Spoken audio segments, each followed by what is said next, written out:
আসসালামু আলাইকুম রহমতুল্লাহি ওয়া বারাকাতুহু।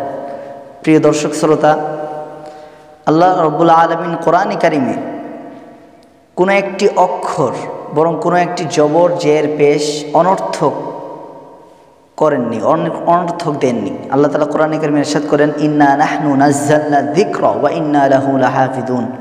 নিশ্চয়ই এই কোরআন আমি নাজিল করেছি এবং এর হেফাজতকারী আমি এর হেফাজত করব।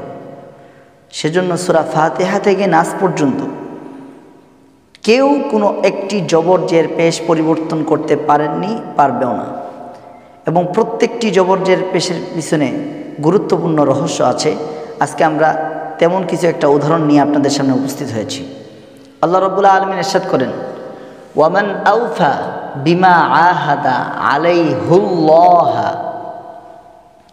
এই যে আলাইহু এই শব্দটা দেখতে পাচ্ছি, এটা হু হলো জমির, আর এই হু জমিরের পূর্বে যখন ইয়া সাকিন আসে তখন এই হুটাকে পড়তে হয় হি।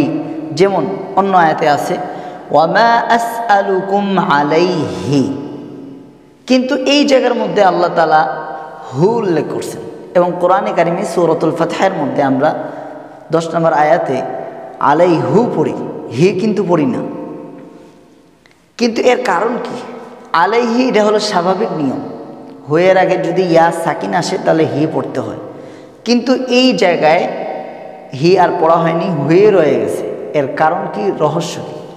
রহস্যটা হলো, এই আয়াতটি হলো বাইআতে রিজওয়ানের ক্ষেত্রে যখন উসমান রাদিয়াল্লাহু তাআলা আনহুর হত্যার ব্যাপারে একটা মিথ্যা সংবাদ আসলো রাসূল সাল্লাল্লাহু আলাইহি সাল্লামের কাছে, তখন আল্লাহ রাসূল সাল্লাল্লাহু আলাইহি সাল্লাম তার এক হাত বললেন এটা উসমানের হাত, এবং অপর হাত দিয়ে বললেন যে উসমানের হাতের উপর আমি হাত রাখলাম, তোমরা সবাই হাত রাখো, মৃত্যু পর্যন্ত আমরা ইসলামের পক্ষে কাফেরদের বিপক্ষে জিহাদ করে যাব জান এবং মাল দিয়ে,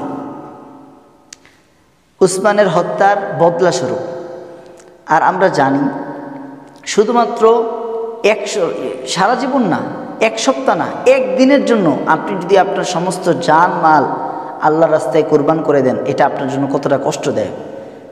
সেই জায়গায় মৃত্যু পর্যন্ত জান মাল দিয়ে আল্লাহর পক্ষে, আল্লাহর রাস্তায়, ইসলামের পক্ষে কাফেরদের বিপক্ষে লড়াই করা, এটা খুবই কঠিন জিনিস। আর এই কঠিন জিনিসের ওয়াদা সাহাবা একরাম দিয়েছেন। সেজন্য আল্লাহ সেই কঠিনের দিকে ইঙ্গিত করো তো উল্লেখ করছেন, ওয়ামান আউফা, এবং যে ব্যক্তি পূর্ণ করবে, বিমা এমন অঙ্গীকার, আহাদা যে অঙ্গীকার সে করেছে, আলাইহুল্লাহ যে অঙ্গীকারের উপর সে আল্লাহর সাথে ওয়াদাবদ্ধ হয়েছে। এই যে আলাইহু মূলত হি ছিল, আর জের, আরবিতে জের এটা একটু সহজ, জেরের তুলনায় পেশটা একটু কঠিন। আমরা এটা নাহু সরফে পড়েছি এবং এটা আরবির একটা কায়দা, নিয়ম কানুন। যখন কোনো একটা শব্দকে হরকত দেওয়া হয় তখন জের দেওয়া হয়, তো সেই হিসেবে জেরটা সহজ, কিন্তু আল্লাহ তাআলা সহজ না কঠিনটা উল্লেখ করলেন। কারণ কি? কারণ হলো এই দিকে ইঙ্গিত করার জন্য যে তোমরা যে অঙ্গীকার আল্লাহর সাথে দিয়েছো এটা কিন্তু মৃত্যু পর্যন্ত জানমাল দিয়ে লড়াই করতে হবে, আর জানমাল দিয়ে লড়াই করা এটা খুবই কঠিন। সেজন্য আল্লাহ তাআলা আলাইহি উল্লেখ না করে আলাইহু পেশটাই উল্লেখ করেছেন। এই ধরনের আরও অসংখ্য আয়াত আছে। ইনশাআল্লাহ আপনাদের সামনে আমরা প্রতিদিন নিত্য নতুন কিছু সূক্ষ্ম বিষয় নিয়ে আপনাদের সামনে আমরা আসার চেষ্টা করব ইনশাআল্লাহ। সে পর্যন্ত আপনারা সবাই সুস্থ থাকবেন, ভালো থাকবেন, আপনারা সবাই দোয়া করবেন। আমিন ওয়া আখিরু দাওয়ানা আলহামদুলিল্লাহি রাব্বিল আলামিন।